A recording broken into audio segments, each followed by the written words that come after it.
Great. Hello, everyone. Thank you very much for joining our webinar today. I'm Lorena Patterson with WaterPower Canada. I'm very excited to have our guest today, Jay Khosla. Jay is the Executive Director of Economic and Energy Policy with the Public Policy Forum, and he's going to talk to us today about building big things. This is a conference or a conversation that Jay and I have had for many years now. Quite excited to have this opportunity to have this conversation with all of you. Just a reminder that there is a function at the bottom of your screen if you want to ask some questions in the chat. We'd be happy to do that as well. And we're going to get started with Jay's overview of a recent study that the Public Policy Forum put out, and to try and spur the government on to getting things done in our sector and others as well. So, Jay, thanks very much for joining us today, and over to you. Thanks, Lorena. Terrific to be here with you today. I guess I should just mention right off the top, I've always appreciated our partnership, both personally and professionally, and PPF really enjoys its partnership with WaterPower Canada. And maybe eventually, not to start off with too much of a kitschy joke, but maybe eventually, as we continue these conversations, we'll get it right. So hopefully, this is one step towards ensuring the country goes in the right direction. And I think that's what's at the heart of it. And thanks everybody for joining today. Really appreciate your participation, listening, and so on and so forth. So, humbled to be here. Hope you get some crunchy bits out of this conversation. I'm always looking for that. And I always set a marker right off the top before I get going into the presentation. If you can come away with one good idea, that's great. If you get two, then I've done my job. So I'll use that as a marker and you can tell me if that's true. I want to recognize that I'm sitting on the traditional and unceded territory of the Algonquin Anishinaabe Nation. That's where I'm talking from in Ottawa. And my background, I am with the Public Policy Forum, which is Canada's biggest independent think tank, and gave me the platform to do this study, which I really appreciate it. Secondly, I'm the Executive Director of Economic and Energy Policy within the PPF. Prior to that, I've been a Senior Assistant Deputy Minister at the Privy Council Office, and maybe it might be of some interest to you folks, but I think, Lorena, you and I met when I was a Senior Assistant Deputy Minister of Energy at Natural Resources Canada. So, with all of that, I think we'll run into the presentation. But first, I just want to say, like, we're going to touch on two main things. And so, um, uh, sorry, Lorena, I don't know if we can correct this before I get going, but I have a colleague, Arash, who's on, and he may want to say some words at the end of this. So Okay. if that can be fixed in the background, that's fine. If not, it doesn't matter. Sorry. Okay. And I'll just get going. So first of all, we're going to touch on the report, and it's really about the report was centered on how do we maximize investment in major projects in the country of Canada. The second thing I just thought for fun, because it's current, we'll talk a little bit about the Canada-US relationship and the impact of that report on the relationship, and maybe even set out a call for it. So to begin, one, I'm going to talk about how did Canada end up in these circumstances. I think it's really important to go through the context, and there's lots behind it, but we'll try and be brief. Second, the report really centers on what we can do about those challenges. And third, we really want to focus on what matters, which is success. And we're talking about executing for success. So in a nutshell, our report centers on the fact that execution is everything and that execution eats strategy for breakfast. And we all have to be part of that. And in terms of where we are right now, I'll say right off the top that the federal government is making a lot of decent moves on the strategy side, which we haven't seen in a long time. And I appreciate that. And I applaud them for that. But if we don't get the execution right, we will not actually meet the test of A, sort of diversifying our economy, and B, having some leverage with the US, which we'll get to at the end. Let's start with the problem. How did Canada end up in economically challenging circumstances? And I feel like, Lorena, you and I've talked about this over lunch, so you feel free just to close your ears and because you know this. But I just think it's sometimes these markers, not everybody focuses on them, right? And we've lagged behind our competitors on all economic fronts for a decade, pretty much. And I think one of the things that is sort of not intuitive for everyone is that we are good at setting targets. And when I look at this group here, I think this group would know a lot about the climate targets we've set. right? We've actually institutionalized those targets. We actually have massive plans around that, going all the way back to 2015, if not before. But have we really looked at it from the same economic lenses, like GDP per capita, investment attraction, current account deficit, meaning trade, employment and productivity? Do we set markers on that? And I would argue that at the end of this, probably we need to. But what's happened as a result of that? And that's a critical point. We've shifted directly from a production-driven, production-based economy to more of a consumption-based economy. One that really focuses on services. And the fact of the matter is, all economists will say that's a good thing. Most economies are moving in that direction. But Canada's strength is on the production side and always has been. And we got to maybe think about the balance, right? And so the consequences of that have been pretty stark. Second last, number 40 out of 41 in OECD countries in the last 10 years on per capita GDP growth. Only Luxembourg ranks behind us. A little bit stark. Dominic Barton talked about some of this yesterday at Canada 2020, those markers that he put out. It's worth getting a copy of that, Lorena. I don't know if we can find a way to circulate it, but those markers are really right up there and underscore what I'm talking about. Capital spending in energy is 20% below its peak in 2014. And that's about investment attraction, right?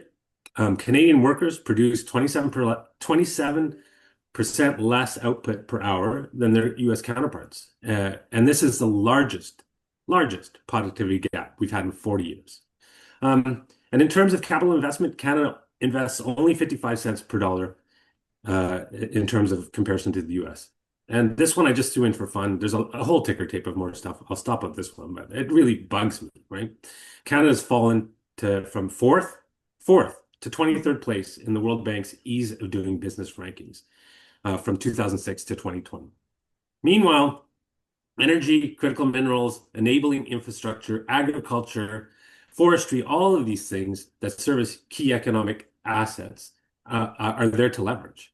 And I would also say that the RBC put out a study and said if you want to monetize those kinds of investments, they said $2 to $3 trillion are required in the energy system alone to get it to where we need it to go to. And that's a rough study, but still worth doing. So those are the big factors. And then, ta-da, the biggest shows up. And it impacted an election, let's be honest. It impacted the Canadian election. But this fellow, by the name of Donald Trump, I know Jimmy Kimmel had some nice monikers for him last night. I don't know if you caught that, but it's pretty funny. Kind of just accelerated the process for us to really navel gaze and take a look at what we're doing. And so now, what do we need to do? We need investment attraction at the highest level. We need to diversify our markets almost urgently. And these are really 2 points that center on energy and mining in particular, but also mostly emerging energy technologies. And they're essential because they drive growth and they also provide leverage with the United States. And I think we forget about that. Like if we start to develop these projects, they will start to create leverage. And we have leverage in the energy sector. So what can we do? So the PPF, this is now about the report, and I know it's been circulated, so I won't go through it lock, stock, and barrel. I want to do the treetops.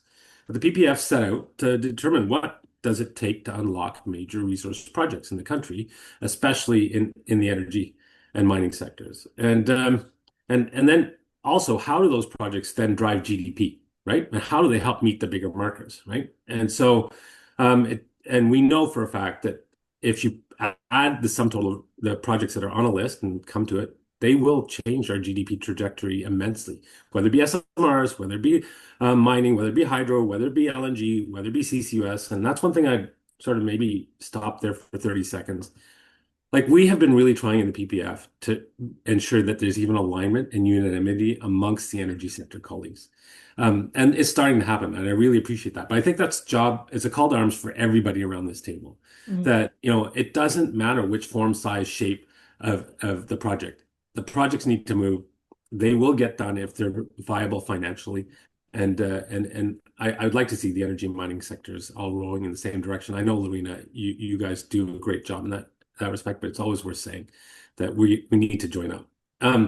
So our starting point, we came to the conclusion after a pretty vast survey of 95% of the energy sector and most of the mining sector that there are really four areas in which we need to work. And I suppose this might be self-evident to those who are really technically adept, but not everybody comes to this conclusion. I think it's important to put on the table.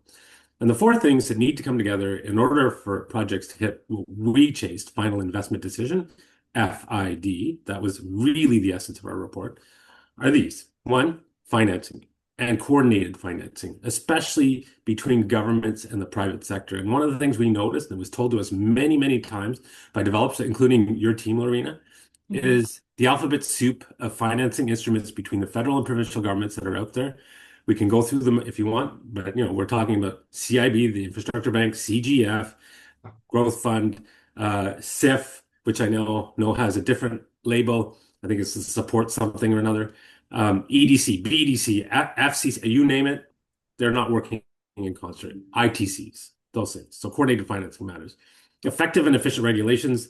20 years we've been talking about it, and it's still not there. But really, we're talking about simple things that the country should be able to get right. One project, one review, FedProv, clear and consistent timelines, 2 years, and perhaps wedding the permitting to the environmental assessment process. Get that in there. Enabling infrastructure. We think this is one that not enough people are talking about, right? You don't develop all these good projects, and not be able to get the commodities to market or whatever it is, right? And there's a whole lot of inputs that go into these projects, and sometimes they're only looked at as a production play, right? The one I like to think about a lot outside the hydro space is how are you powering up mines, right? A lot of discussion about SMR and versus diesel. That's one. But enabling infrastructure is a third pillar. And the final is Indigenous economic participation. And we need to continue to build trust, but most importantly, get them Indigenous peoples involved in the business cycle of these projects. So we carried out some analysis and found that, yeah, that's it. Like those four things, if they're put together and executed on, and the key point is executed on, then you're going to have a large chance of success in getting these projects going fairly quickly. So just quickly on the background, to show you that we just didn't come to this lightly. We built this on four key building blocks. So four things that happened, right? One, we looked at why did some projects fail, okay? And why did some succeed? And LNG Canada, I know is outside the hydro space, but we would say that's the poster child almost for success. And it did incorporate those four key elements, but mostly the federal government getting the regulatory right in 2 years, but also getting the financing right. Like we can talk about the little amounts of money that the federal government put in, but it was $275 million on a $40 billion play that led to final investment decision. BC government took down its carbon rates. We can talk about that. Lower Churchill, I'm not going to go through it. I think most people around this table would know well, but it took us 3 rounds of financing, but it turned out to get it right finally. And in the end, it's actually a net gainer for the country, even though it cost double. I would argue that Site C is a similar story. It's kind of funny after 4 or 5 years of misery and the cost overruns, these things turn out to be invaluable for the country of Canada. Right. The Jansen potash mine, just to pull out a mining one, $100 million investment in Jansen that took 2 years to get, should never have taken that long, and a good regulatory review unlocked $4 billion there. Stalled projects, you guys would know them just as much as I. I don't need to go through all of them, but I like to think about the Ring of Fire as the number one poster child. We can't build a road, so we can't access those minerals. There's transmission lines in this space, I think, that link to WaterPower Canada's thing. And how long have we talked about those big three across the country? And the provinces I'm talking about. So I'll speed up here. But those need to get done. So second thing we did was we built our evidence based on the first major projects management office. We looked at it. How did it get approvals down from 8 to 2 years? And so that was part of our findings. Third thing we did was consult widely both Indigenous peoples. We consulted the sector, like I said, and also civil society and some academics. So that got us to where that got us on the table, and people were like, yeah, you can move faster and smarter in this space. And finally, we quantified the scale of the opportunity. We looked at natural resources project list. They have an inventory of about 500 to 600 billion in projects that are sitting there. And we monetized it. We said, if we put this framework against those projects, what would it do to GDP? Because we want to put our money where our mouth is. And we found that it's 4.5% boost in GDP. Wow. Those projects got going. And you can't get that anywhere. There's nowhere, I don't, even internal trade, which I was lucky enough to work on in my lifetime, or unlucky, depending on how you count it, not even that will bring this. So this is not chump change, it's serious stuff. So where did we end up? Just quickly, we ended up with what we call the playbook to unlock investment. You have it. And it has 10 essential plays in it. Okay. And that was really designed to get those projects to financial close. And what I would say, instead of me going through the 10 plays, why don't we talk about where we're at now? Because lots has happened since that playbook came out. And so I don't want to be too boastful, but my comms person says we should boast like crazy about this. And the other day, Amanda Lang on her business network interviewed said it appears like the PM has been working his way through the top 10 plays, and even leveraging the build big things, which is what we call it, our report, build big things. He used to say build baby build. As we all know, that can be a bit sensitive, but so he's now saying build big things. We like that. And so she was asking me, well, what more needs to be done? Like he's done 8 of the 10, which she's right. So, but let's get into it. I think it's important. Like, give them credit. Bill C5 passed in lightning speed. A bit of a wobble. We can talk about it. We've got people rallied when we were first talking about this. Lorena, you'll remember, even in the industry, people were saying, I don't know about the national project list. And we can still debate that. I have no problem. But we got firmly behind a national project list because we think what gets measured gets done. We got firmly behind a major project office. The head has been named. More to be done in that space, but they did add the financing piece in. Remember, I talked about 4 Yeah. key things, and that was a breakthrough in my mind because there's no project in this country that doesn't get developed without some nominal funding from government. Small population, large land mass. The Indigenous Advisory Council, that helps a little bit with the wobble that I was talking about earlier. More to be done in that space, but that's good. And the first list of projects, honestly, low-hanging fruit, as we know, lots more to come. But at least they put a second tranche in there to say these are going to be explored, which look like more along the lines of what we want to see from a nation-building perspective. So these are strategic plays at the 30,000-foot level. They're going right, but this is the beginning, and this is where the work begins in our estimate. Like, for example, full project list needs to come out. I like that the Prime Minister said we'll see one at the Grey Cup, at the Stanley Cup, at the World Cup. I don't know, whatever other cups he wants to name, but good that he's talking that way, that we'll see more projects. They should come quickly. But the other thing we've noticed the government has not truly come out with, and we hope it will, and not to say that they won't, but how do they execute effectively, especially in the areas of governance and accountability. And those are 2 key things that I would want to leave you with, that we have to get those right. We don't get those right, in my experience, all the things we talked about throughout this analysis, then this is going to be a failure again. And really, I guess maybe time bound. There's a sense of urgency, given that Donald Trump is not going to be there for forever, and we can't rest on our laurels over the next couple of years. So what gets measured gets done. 4 items in that space. 1, partnerships. That's public-private partnerships are critical. Federal, provincial, and private partnerships, and how those mechanics come together on that probably sits in the MPO. But that's not for the faint of heart. Like when you magnify that over 20 projects, like that is probably the work of an entire government department. So we'll see what comes there. There are structures that can be brought in to do that. We also think Indigenous rights holders need to be brought into that process. And here's the thing that I would underscore over and over and over again, having run the Major Projects Management Office in the initial instance. Every project that is listed there deserves a team of the best people we've got in this country to watch over it, both from a government and a private sector perspective. We can't afford wobbles on cost overruns, on time overruns, on scope overruns. And these have to be monetized, these projects. If we start to see the fact that the projects are non-viable from a financial perspective, fiscal perspective, the government's going to be in a lot of trouble. So we need a planning team. Probably 4 key disciplines in that space: financial expertise, regulatory expertise, Indigenous expertise, and project planning. And we're not arguing big bureaucracy. Please don't think that. We are saying like it's nimble. And the Atlantic Loop model that was in the PCO is a good, I can talk about that later if you want, but it's a good example how to get there. And so coordinated financing, I'll leave it for now. It's in there. The question is what shape it takes and how does the MPMO pull together all those entities to put the capital stack together that's required for some of these projects and not all of them. And again, limited amounts of financing, but also in this area, Indigenous economic participation. We did not see or hear that. And if that's not brought in as part of the equation on the financing side, probably not nearly going to have as much success as you could. Third is Indigenous consultation. We want a single Crown coordinator. Doesn't matter federal or provincial, but it has to be there. We also think that on the economic participation, there's more to be done beyond loan guarantees.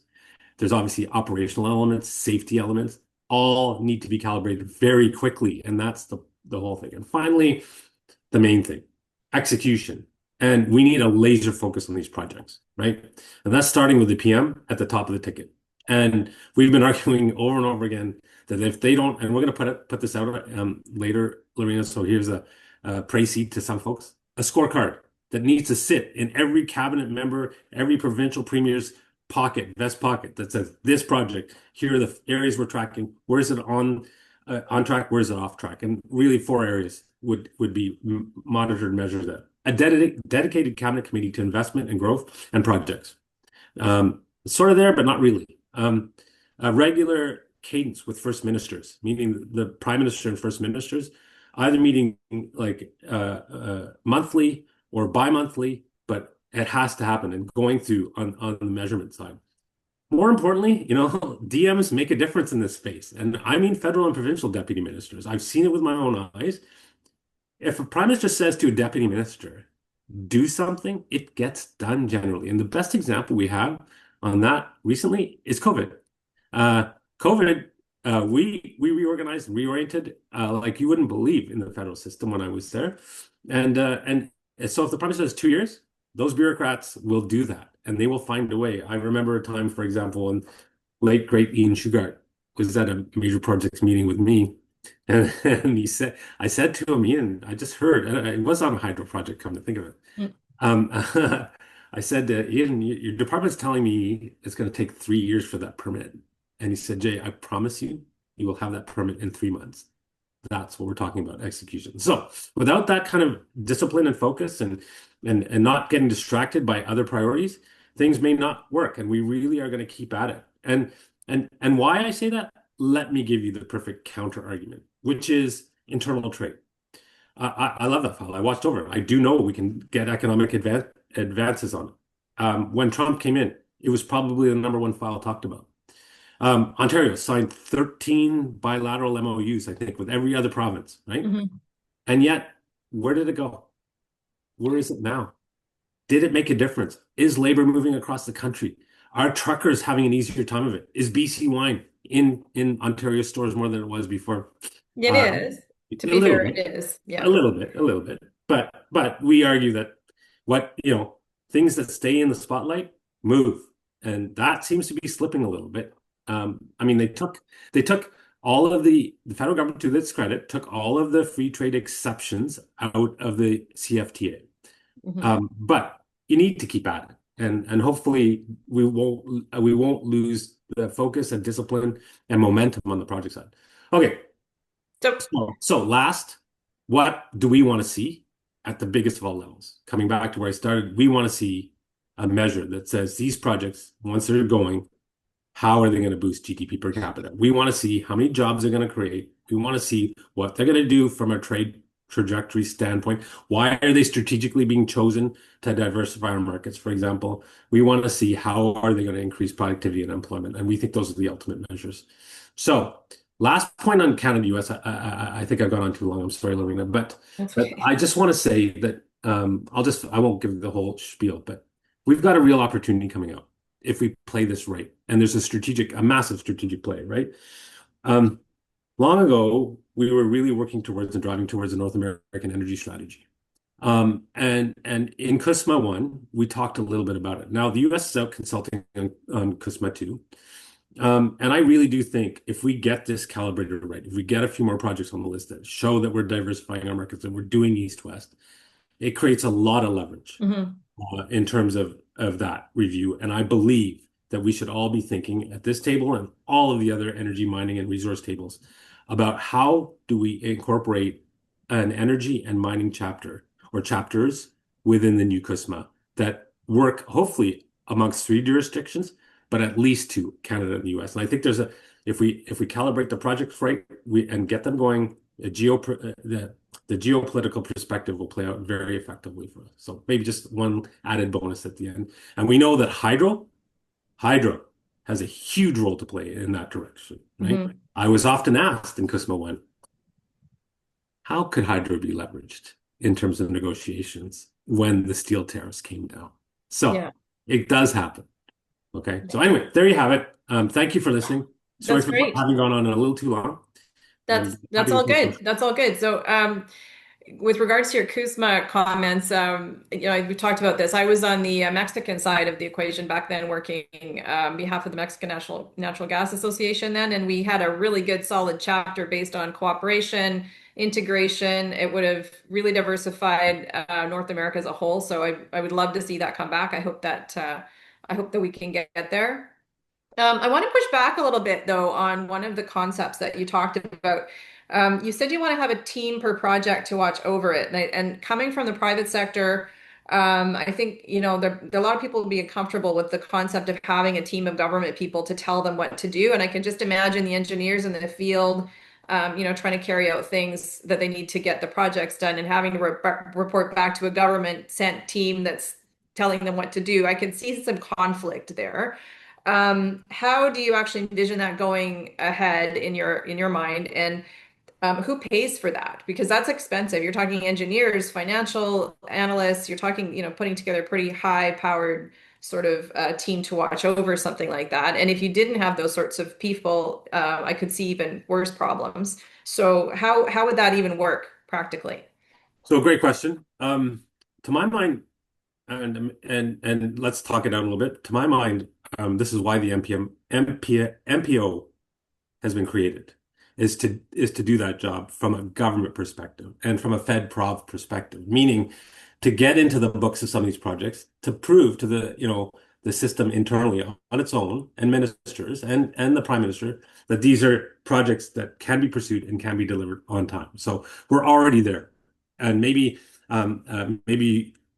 I we have maybe I'm not communicating effectively. So then the question is, what shape or form does the MPO take? And we know for a fact that once you put a certain amount of individuals that can report directly to the prime minister, it's only on the government side. It's not saying we're, going to meddle in the private sector side, but it needs to glean that information from the private sector in order to say, here's the inputs. Like it's a connector, right, within the system. And in the case of hydro, for sure, it's going to take public financing, probably federally and provincially, and hopefully not too much. It's a nominal amount that we're talking about. But the deal flow on this becomes very complex, right? Mhm. Lower Churchill is a perfect example. And so the government needs to show to itself when it goes into its financial tools and tool base that it's able to run these projects in a cost-effective and efficient way. Also on the regulatory side, right? These two things are twinned. I think you align these things, right? Like there's a cost of regulation, there's a cost of financing. So how are you putting the deal flow together is really the question to help the private sector. In some cases, it may not need any help at all. That's true. It may not need financial help. I'm hoping most of these projects eventually, the goal has to be to improve the investment portfolio for Canada, that most of these things are private sector oriented or run by crowns. But it's really about, and so let me give you the perfect example so I can be crystal clear. Mhm. And again, I'll come back to LNG Canada. We actually lost the Petronas project prior to that. I don't know if people are aware of that project, but it was a big failure. At the same time, the US had built 5 production facilities, and we had 18 projects on the book. They were falling by the wayside like carnage. Shell came in and they said, can't make a go of it for a variety of reasons. Uh, it wasn't the regulatory piece. The review on that project was done in 2 years. Amazing. Okay, 40 billion, 2 years. It was the financing, and there was no way the federal government was just going to give free capital Mhm. to us, a very profitable corporation. So we had to do the diligence on it, and it took a while. We got in and we found there was 3 big movers that were nominal, one tax, one tariffs, and one infrastructure 275 million, unlock 40 billion. So that's what we're talking about. But you're right, it takes deep fiscal acumen, and there's not a lot of it out there.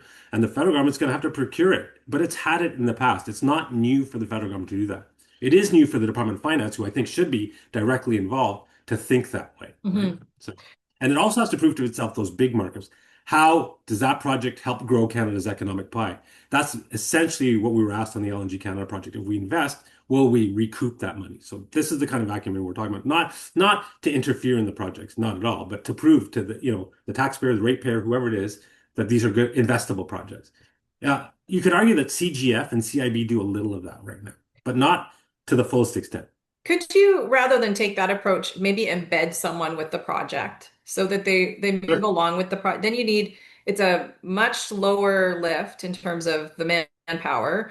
The person would understand how a project develops, because I don't think unless you've had that experience, it's not something that's necessarily self-explanatory. And I've often thought it would be better to just embed someone so they can learn how this works. And then when they become regulators later, they have a much fuller and more comprehensive understanding of all the things that go on. Um, I'd like to see more trust built between the federal government, provincial government, and the developers. I think right now, this whole regulatory morass that we're living in is the result of a lack of trust. So I think we need to look at mechanisms in terms of how do we build that trust back up, and how do we provide enough confidence to the people that are regulating us to say, okay, yeah, I get it. You don't need to send in 1,500 pieces of paper to prove to me that you've done something. I know you probably have, and then make it a lot less burdensome for private sector or for the developer, whoever they may be. So that's something I think industry would advocate for in order to try and reduce some of these things. Um, Going back to one of the comments you made, we've lost $600 billion of investment is the estimate over the last decade or so. Um, Mexico, by contrast, built 7,000 kilometers of natural gas pipelines over the last 20-ish years. A lot less going on there now, though they're still doing some things in spite of the fact that the government has changed and they've got a very different regime now. Um, I would be very concerned at any level as a Canadian, even if I weren't in this industry, of the fact that somehow we've let all of this potential investment slip through our fingers, because that's all jobs, that's social programs, that's environmental oversight. I mean, all of the spin-offs that come from those sorts of investments are things that we have just let go. How do we raise the attention to the average Canadian on the fact that we are so far behind? And I don't want to, I mean, there's no point in crucifying anybody politically. It is what it is. But we should all be very, very alarmed at the fact that we, over the last decade, did this to ourselves. And in contrast, in the United States, we've got investment flowing in. TC Energy announced another investment, $8.5 billion that's going to the US that's not coming here. We should be much more alarmed as a country, particularly with this environment. So how do we seize the moment? How do we create something, a national movement to get things done, to get communities asking for projects to, it's not just the federal stakeholders, it's also the communities, and it's the First Nations that are also stakeholders that also we really need their help to get this done. So how do we build that? That's a great question. I was going to come back on your previous one. Maybe I'll do that later. But you know what I find really interesting, Lorena, is they put up the stats for travel yesterday, Canadians to the US versus US to Canada. And I think we haven't seen that kind of downturn in 20 years, right?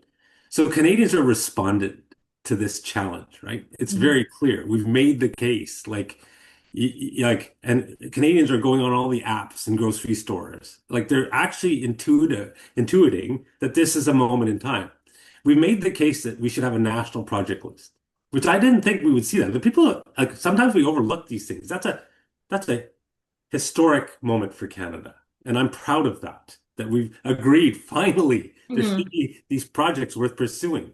So I think it's incumbent on all of us. And part of the answer to your previous question is partnerships, right? You're right. It's partnerships amongst private sector and public sector. amongst Fed Prov, amongst Indigenous peoples, etc. And the projects provide the perfect platform for those partnerships, but we can't afford a wobble. So if I look at maybe a little negative side of this, C5, the way it was introduced, Yeah. I kind of find like it's an own goal. And I kind of find like it's curious to me as to how we could have avoided that, given that arguably it was one of the top three things that the previous administration had done, meaning the Trudeau government. They'd really worked hard on the relationship with Indigenous people. So how is it that Yeah. we turned it over on time? We can't afford those mistakes. So when we make those mistakes, the case lessens. But I do think, much like internal trade, Canadians started to get involved. They started to understand. Like, whoever would have thought? It's like saying physics. As soon as you say the word physics, people go, I'm not talking about that. People were talking about internal trade. Well, here, projects, they're in communities. They're in communities a lot of the times that are rural, etc. We need urban and rural partnerships. I think that's a big part of this. And I think also getting deeper than the national project list. You got to start to say this project, like what I don't see is a strategic marker happening here, meaning we're developing this project because it's going to open up that market, and hence we are going to be buttressed against the United States. Yeah. This is where things start to really get real. So we need short-term wins. Is the real answer to that. I like that they put five. I like that these are easy wins, but we need to get many, many more out the door. Contrecoeur was on the list in Montreal. That's been around for a while, but I get that. That makes sense to me. It's port access. Yeah. Like that tells you what you need to know. So I think it's just a set of building blocks of going deeper into the system, but continuing to make the case. And lastly, I would say, how do you get Canadians galvanized? It's what I really firmly believe that. What we said at the end, Canadians need to get far more conversant in economics than they've ever been before. And we kind of Yeah. take it for granted because we're sitting on a gold mine, literally tons of gold mines. And Yeah. we think they'll be there for forever. Well, let's talk about economic markets as much as we do environmental. Let's have politicians do that. Let's have senior leaders do that. I love Francois Poirier. I love him. I love TC Energy, one of the best corporations we've got in the country. But I don't think it's helpful to say, "Hey, it's all about the U.S. and not Canada." I think and maybe I'm paraphrasing, and please don't. I hope nobody goes says Francois J said this, but I think like, could we not have the other side of that argument as well? Here's how we get things done properly, and here's what it would mean for Canada, and it's a call to arms. And I see it happening in fits and starts. I don't know if you do, but I really do. And what I'm arguing is that everybody needs to stick to it through those partnerships. So hopefully that's some of the answers. But if we do not set GDP per capita and projects together as a national interest thing, kind of like post-war, we Yeah. will not have done the job. Yeah. Yeah, that's a good marker.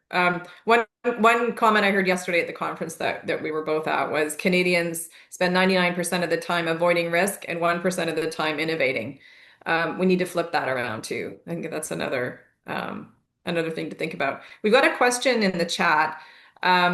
Is it really overregulation, or is it just a matter that private sectors in Canada are all quite mature and concentrated and more interested in stock buybacks than in capital investment? The oil sands have simply matured and automated, so there's not much room for any capital investment anymore. Oh boy, I mean, yeah, I just wish I had my friend Peter Terzacki in here, who I've talked Yeah, I think he would for, disagree. forever. Well, I'm going to tell you, he's going to Yeah. disagree. I know that for a fact. We've been around this mulberry bush a ton of times, and really, there's no magic bullet, right? In some of these projects, like we're talking about different sectors, apples, oranges, and bananas. But I would tell you, I'm going to come use this moment to go back to the 4-point frame. We seem to trip into regulatory quite a bit, and don't get me wrong, there's a real problem. Okay. But the funny thing is, that seems to be the most studied thing we've got. I mean, you think about how many pieces of legislation have changed in the last number of years, saying the same thing, trying to achieve the same thing. We just need to do it. The regulation, I think, can happen, especially on the environmental assessment side. It's just enough. What we don't talk nearly enough about is what I said, the financing. It does take capital stack to get this done. And until investment starts to come back in this country, it is going to take some assistance from governments, especially in many of these sectors that are already government based to begin with. That's Canada's plight. We have the plight of large land mass, a small population, so they need a little bit of a boost, and we have to make the right choices in that space. And most governments do. Let's be honest. Like if you look at IRAP in the United States, that's a straight cash give to a certain number of industries. As far as the oil sands go, and this is water power people's stories, so won't get too deep into it, but my understanding of the way of that's working, very simply, is that it's just an ATM now.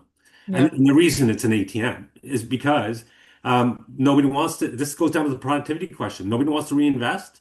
Nobody wants to reinvest because we're saying this is an uninvestable place and an uninvestable commodity.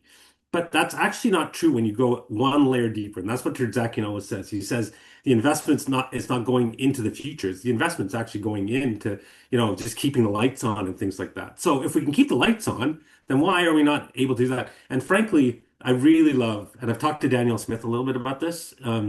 So, I mean, we can agree to disagree, but I really like that grand bargain. I always have.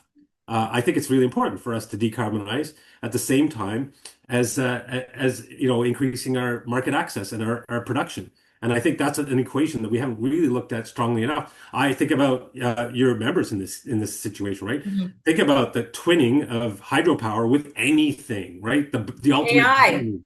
Yeah. hydropower and AI would be Yeah, perfect so together. so so we frankly have not made the country investable. We've lost that trajectory, and it's going to take some momentum and initiative on behalf of governments to get that done. I'll say it one last time, the 4-point frame, let's not just get bogged down on regulatory. It's not just a regulatory thing. And I hope that doesn't sound like heresy, but that's my personal experience talking. And coming back to your earlier point, Lorena, about teams and the amount of people, Mhm. the Atlantic Loop team that was watching over a $6 billion project, um, was 4 people in PCO and had the ear of the Prime Minister, and it moved stuff pretty effectively, so it can happen. But it was 4 of the right people. Okay. Well, that's good. That's great. Um, so I think getting back to the regulatory, I think the private sector view is regulatory certainty means if you tick off all the boxes, first of all, when you get started with the project, you have to know what those boxes are. I think our current legislation isn't clear on some of those boxes, and it's left some of those boxes kind of in a gray zone. So we should make those boxes a little clearer. We should make them quantifiable so that they can calculate what they need for contingencies on these things. I think the legislation needs to be built more with industry in mind than is currently the case. This is my personal perspective.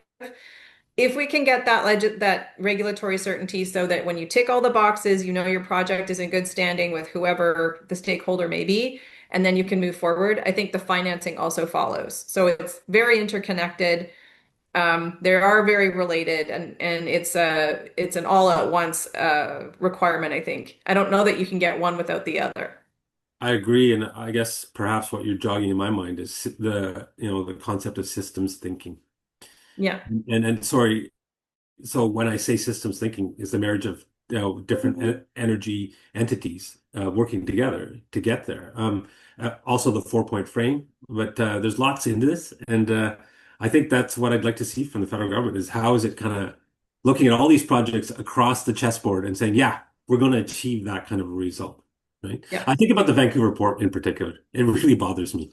Like, and I don't, you want to talk about conversant Canadians? Like every Canadian should know, we've got a huge economic bottleneck that's sitting right there, Yeah. and it should be a call to arms for Canada. Like we can't expect critical minerals to materialize in Northern Ontario and then take like 6 months to get them out that port. So anyway, just something. Exactly. I think you were going to have Arash Yeah. make some comments. Yeah, are we almost out of time? Because Yeah, Arash just we're wanted done to talk about about another 1:45 is report we usually have. when we. Okay, Arash, do you mind coming on and just talking about Project of the Century just briefly?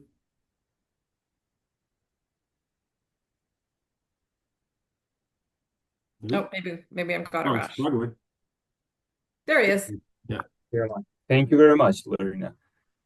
So thanks, Jay, and I'm pleased to be here. But I believe the gist of the BBT report has been very well covered by you. We tend to see this report as a solution playbook, as you just mentioned. But to bring into perspective the problem itself, especially as it relates to this group, I'd like to briefly touch on another BPF report, specifically on electricity, which was titled "The Project of the Century," which I co-authored. This report dives deep into the issue of electrification and the magnitude of the necessary build out, as well as the regulatory, cost, technological, and the policy obstacles ahead of it. And I'm going to read an excerpt from the introduction chapter of the report titled From Abundance to Scarcity and Back, that I believe is very helpful for vividly putting into perspective the magnitude of the challenge and the build out necessary.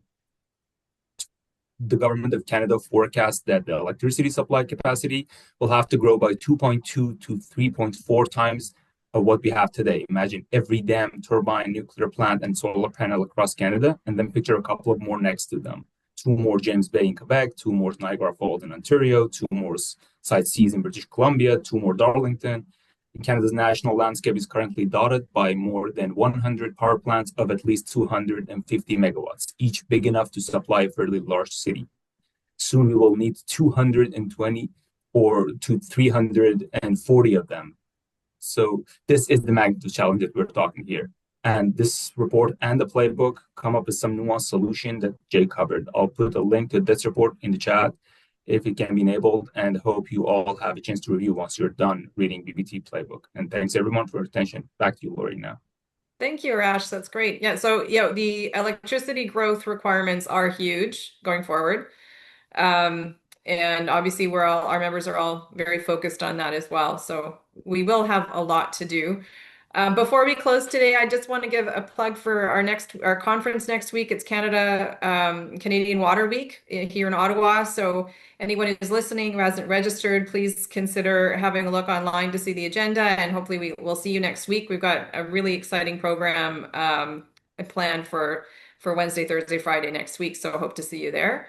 Thank you very much to the Public Policy Forum and to Jay in particular for agreeing to come on and speak with us today, and we can continue the debate going into the future. I think we'll have lots more to discuss, as this plays out, and we will be keeping an eye on how much is going on at the government level, and are they following your playbook, and are they actually getting these big things done? So looking forward to your success if they actually do follow through on all 10 of your recommendations.